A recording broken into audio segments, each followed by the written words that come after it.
নমস্কার, আমি অভিনেতা গৌরব চৌধুরী। এই মুহূর্তে আমরা রয়েছি এসএস বাংলা টিভি চ্যানেলে। আমাদের সঙ্গে যিনি রয়েছেন আমাদের সকলের প্রিয় তন্ত্র সম্রাট, তন্ত্রগুরু, নান আদার দেন আমাদের সকলের প্রিয় আরও একবার গুরুজি সীতারাম সেনাপতি মহারাজ। তো চলে আসছি গুরুজি সীতারাম সেনাপতি মহারাজের কাছে। নমস্কার গুরুজি। নমস্কার। বলছি, আপনি তো শুনেছি ভূত প্রেত স্পেশালিস্ট। আসলে কি এই ভূত প্রেত বলে এই বিশ্ব ব্রহ্মাণ্ডে কিছু আছে? ভূত প্রেত তো আছে, আছে শয়তানি আত্মা আছে, ভূত প্রেত, জিন, খব্বিশ এগুলো তো রয়েছে। এবারে ভূত প্রেতের জায়গায় ভূত প্রেত থাকে।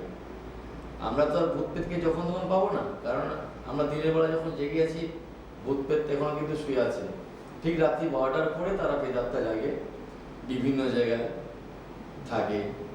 তো ঘটনাটা হচ্ছে কি, ভূত প্রেত জায়গায় আছে, সেখানে যদি কোনো রকম কেউ পৌঁছে যায় তো তখন সে হয়তো কখনো দেখা পেতে পারে কিংবা নাও দেখা পেতে পারে। যদি কখনো দেখা পেয়ে যায় হয়তো কিছুক্ষণের মধ্যে আবার অদৃশ্য হয়ে যায়। ভূত যদি চায় কাউকে দেখা দেবে তা সে নিজে থেকেই দেখা দেবে, আর যদি মনে করে সে কাউকে দেখা দেবে না তাহলে দেখা দেবে। স্যার, ধরুন আমরা কোনো জায়গা দিয়ে যাচ্ছি, আমাদের ফিল হয় একটু গা ছমছম করে, এটা কি কারণে হয়? এটা কি আসলে আমাদের মানুষের কোনো মনের ভুল, না এটা সত্যি এটা হয়? না, এটা সত্যি। কারণ এখন জায়গায় দেখবেন যে গাড়ি নিয়ে যাচ্ছেন, কোথাও একদিন অ্যাক্সিডেন্ট হয়ে গেছিল, কয়েক বছর আগে হয়তো অ্যাক্সিডেন্ট হয়েছে, সেখানে বরাবরই সেখানে অ্যাক্সিডেন্ট হতে থাকে। সেখানে আত্মার একটা টান থাকে। কেউ অ্যাক্সিডেন্ট হয়ে মারা গেছে, সেই আত্মাটা কিন্তু অ্যাক্সিডেন্ট করার জন্য চেষ্টা করে। এমনকি বোম্বাই রোড, দিল্লি রোড, যে কোনো সে শিলিগুড়ি রাস্তা, যে কোনো রাস্তা দেখবেন কিছু কিছু জায়গায় ডেঞ্জারাস বলে লেখা আছে, কিংবা কোনো জায়গায় অ্যাক্সিডেন্ট হয়ে মারা গেছে, বরাবর সেখানে অ্যাক্সিডেন্ট হবে। কিংবা সেখানে কেউ কিছু দেখতেও পাবে, সেটা হঠাৎ করে হয়তো সাইডে চলে, অনেক সময় বাসের ড্রাইভার, গাড়ির ড্রাইভার এরা কিন্তু ফিল করতে পারে। আচ্ছা, একটা যেটা আমার প্রশ্ন, আপনার যে এই আদিবাসী তন্ত্র আর নর্মাল যে যারা তন্ত্র সাধক বা তন্ত্র সাধনা করে, এই আদিবাসী তন্ত্রের সাথে নর্মাল তন্ত্রের কি ফারাক আছে? আদিবাসী তন্ত্রতে হচ্ছে কি, যে কোনো নিয়ম কানুন থাকে না। নর্মাল তন্ত্র যেগুলো আছে সেগুলো তারা মাছ খাবে না, ডিম খাবে না, আতুর বাড়ি যাবে না, শ্রাদ্ধ বাড়ি যাবে না, এটা খাবে না, সেটা এক গাদা একটা নিয়ম আছে। আচ্ছা, মরা বাড়ি যাবে না। কিন্তু আদিবাসী তন্ত্রতে যদি কেউ মরে যায় তাকে ধরে বসে কান দেবে, যতক্ষণ খুশি কান দেবে তার ইচ্ছা মতো, কিন্তু মাধুরী নষ্ট হবে না। এই আদিবাসী তন্ত্রতে কোনো নিয়ম নেই এবং কুইক কাজ। আদিবাসীদের যারা দেবতা আছে তারা আদিবাসী ভাষায় বোমা বলে, আমার দেবতা বলি আমরা, তারা দেবতাকে বোমা বলে। তো সেই বোমাগুলি মোটামুটি খুব স্ট্রং। কোনো কাজ দিলে সে খুব কুইক কাজ করে, আর কোনো নিয়ম নেই। যা খুশি যেখানে খুশি যাবে, যা খুশি খাবে, মাধুরী নষ্ট হবে না।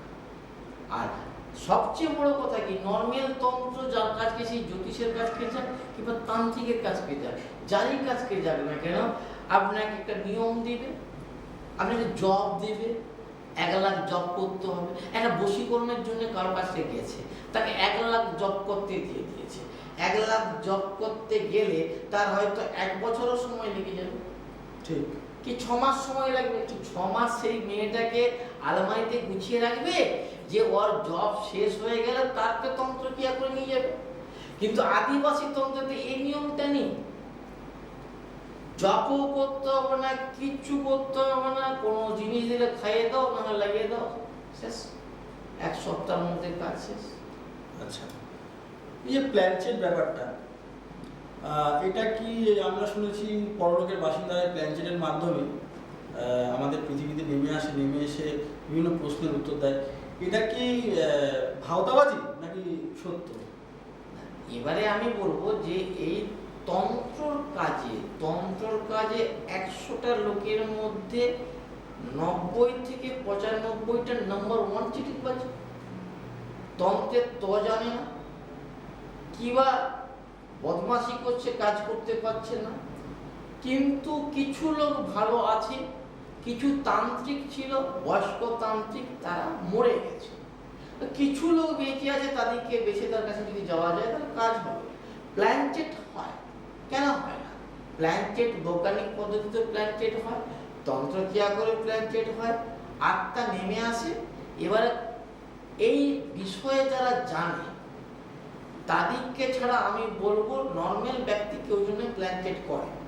কারণ হয়তো কাউকে ডাকছে, সে না এসে অন্য কোনো আত্মা এসে গেল, তখন কিন্তু তাদের মধ্যে বিপদ আসতে পারে, মানে যাকে অ্যাটাক করবে।